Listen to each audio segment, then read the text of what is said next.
ભારે વરસાદ અને ઉપરવાસના રાજસ્થાનથી થયેલી આવકને કારણે સાબરકાંઠા જિલ્લાની ઘણી નદીઓ અને નાળા છલકાયેલા છે. સતત વરસાદને કારણે હાથમતી નદી પણ તોફાની બની છે. ચોમાસાની મોસમમાં સાબરકાંઠા જિલ્લાના હિંમતનગર નજીક આવેલી હાથમતી નદીનું સૌંદર્ય ખીલી ઉઠ્યું છે. પીપરોદી વિસ્તારમાં નદીએ જે મનમોહક દ્રશ્યો સર્જ્યા છે તે અત્યંત આકર્ષક છે.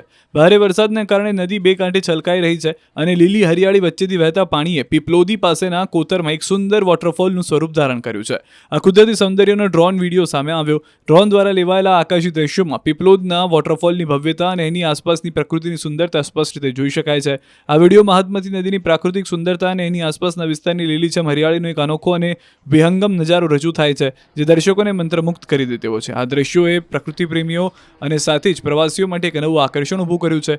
વરસાદને કારણે જિલ્લાના જળાશયોમાં પાણીની આવક યથાવત છે. હાથમતી જળાશય 100% ભરાઈ ગયું છે. હાથમતી પિકઅપ વિયર સતત ચોથા દિવસે ઓવરફ્લો થઈ રહ્યો છે.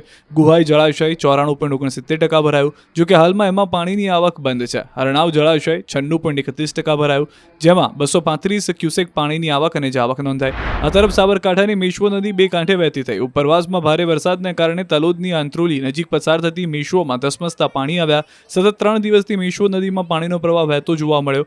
રામપુરથી આંત્રોલીનો ડીપ બ્રિજ પરથી પાણી વહેતા વાહન વ્યવહાર ઠપ થયો.